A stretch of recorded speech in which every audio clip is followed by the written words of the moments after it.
Jorge Jesus trocando o Flamengo por uma seleção, Renato Augusto de volta ao Corinthians, Tardelli saindo do Grêmio para jogar no Atlético Mineiro. O vídeo de hoje do canal do Nicola vai responder a todas essas perguntas e vai dizer qual é a chance de Thiago Neves e Fred virarem reforço do Fluminense, que está sob nova direção.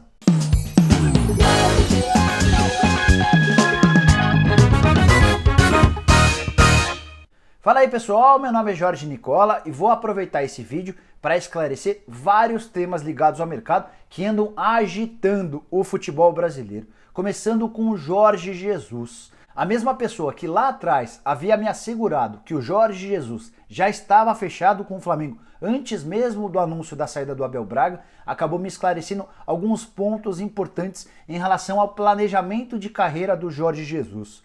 O Flamengo tinha a ideia de oferecer, pelo menos, no mínimo, 1 ano e meio de contrato. Ou seja, a ideia da nova diretoria rubro-negra era ter o Jorge Jesus até dezembro do ano que vem. Assim, ele teria a oportunidade de mostrar serviços nesse ano e consolidar tudo aquilo que construiu na temporada de 2020. Mas o Jorge Jesus tem o plano de voltar a trabalhar em uma grande seleção do futebol no mundo.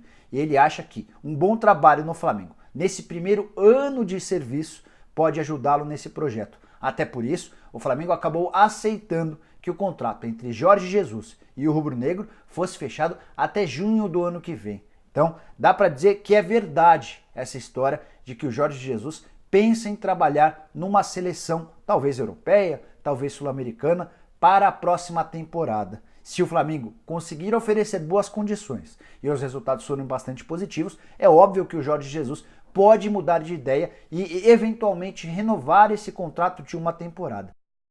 Quero falar agora sobre Diego Tardelli. Nas últimas horas explodiu no Rio Grande do Sul a notícia de que o Tardelli não quer permanecer no Grêmio. A realidade é que o Tardelli está bastante incomodado com a condição de reserva. Ele até jogou como titular na vitória contra o Fortaleza por 1-0 nesse fim de semana. Mas o Tardelli esperava uma outra recepção, uma realidade bem diferente na volta ao futebol brasileiro. O Tardelli foi muito mais reserva do que titular desde que foi contratado. E nem a presença do Renato Gaúcho tem ajudado a fazer com que esse convívio e que esse dia a dia seja melhor. Até por isso o Tardelli comunicou a pessoas mais próximas, notícia que eu consegui confirmar com um membro do staff do Tardelli, que de fato ele pensa na possibilidade de deixar o Grêmio. A notícia que eu trago com exclusividade para o vídeo é que o Atlético Mineiro é um dos interessados e monitora com muita atenção a possibilidade de saída do Grêmio. Não se trata, porém, de uma saída fácil. Pelo contrário, o Tardelli assinou contrato com o Grêmio por 3 temporadas. O acordo acabou de ser selado, foi fechado em fevereiro desse ano e ele tem um custo mensal de R$1 milhão por mês. São R$700 mil de salário e outros R$300 mil de bônus. Há quem imagine até a possibilidade de o Tardelli forçar a barra para deixar o Grêmio e se mudar para a China, onde foi bastante feliz, ou melhor, onde ganhou bastante dinheiro enquanto vestiu a camisa do Shandong Luneng. A negociação com o Atlético Mineiro, pelo menos na minha opinião, é das mais complexas, até porque o Grêmio deve perder jogadores importantes na janela da metade do ano. O Everton é a bola da vez e provavelmente será vendido para algum grande clube do futebol europeu já na janela de julho, o que pode aumentar a responsabilidade e o papel de protagonista do Tardelli a partir da volta da pausa da Copa América. O mais curioso dessa história toda é que o Atlético Mineiro, que foi preterido pelo Diego Tardelli no início dessa temporada, esqueceu essa situação e voltou a conversar e se animou até, em algum momento, com a possibilidade de repatriar alguém que é extremamente ídolo do torcedor do Galo. Bora falar sobre o Fluminense, que tem Mário Bittencourt como novo presidente. Ele foi eleito nesse sábado, depois de votação na sede do clube. O Mário Bittencourt, se você não se recorda, era aquele advogado do Fluminense no caso Everton. Depois ele até virou vice-presidente de futebol do Fluminense e a partir daquele momento estabeleceu laços de amizade com jogadores que são ídolos do Fluminense. Só para citar 2 casos, Fred e Thiago Neves. E foi o próprio Mário Bittencourt quem acendeu a esperança do torcedor tricolor em relação à volta de Fred, quando, no seu discurso de posse, ele disse que havia recebido uma ligação do Fred. O que dá para dizer? Dá para dizer que o Mário Bittencourt e o Celso Barros, velho investidor do Fluminense e que será o vice-presidente geral de futebol na administração do Mário Bittencourt, esses dois prometem uma gestão bem audaciosa, com contratações de jogadores de peso. Mas eu vou ficar muito surpreso se o Celso Barros e o Mário Bittencourt forem capazes de repatriar jogadores importantes no atual caos financeiro do Fluminense. Publiquei nesse fim de semana no meu blog uma notícia dando conta de que o Flu tem salários atrasados de 2 meses e não paga direitos de imagem a alguns atletas que recebem essa modalidade desde janeiro.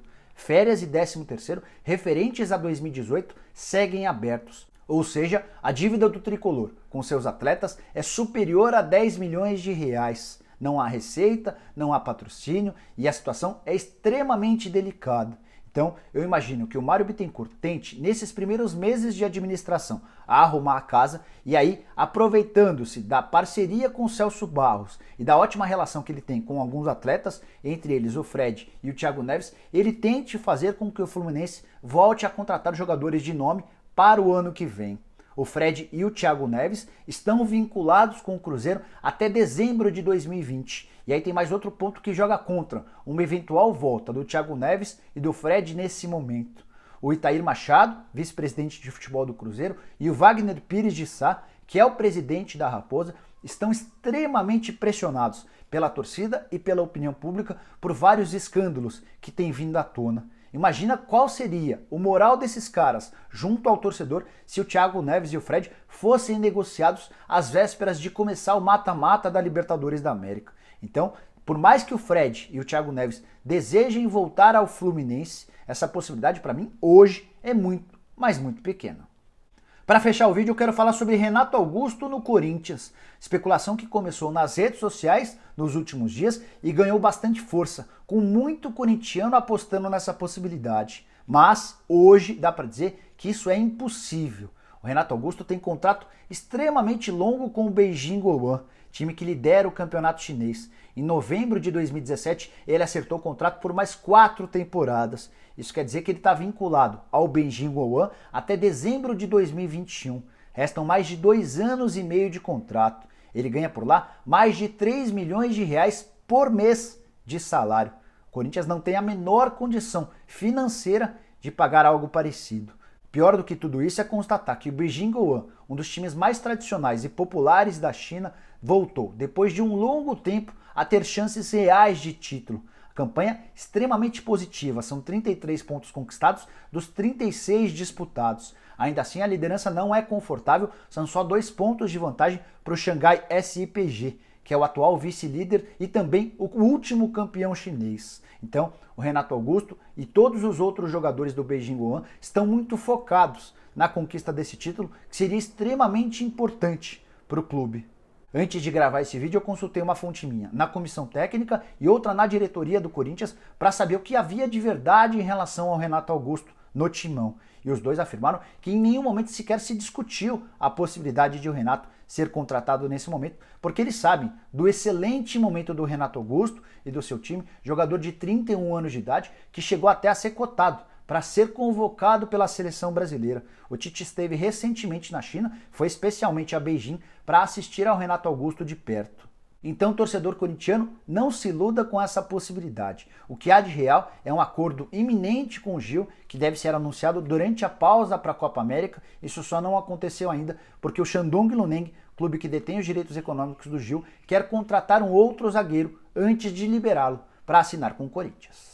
Bom, pessoal, eram essas as informações sobre o mercado, que está bastante agitado. Queria esclarecer para vocês os pontos, o que há de verdade, o que há de mentira. Espero que você tenha gostado do vídeo. Dê um like por aqui. Quem ainda não se inscreveu, se inscreva e acione o sininho para ser notificado toda vez que eu fizer um vídeo novo ou uma live. E use o espaço para comentários para deixar sua pergunta, sua sugestão, sua crítica, o que você achou do vídeo. Tudo isso é muito bem-vindo, beleza? Um abraço!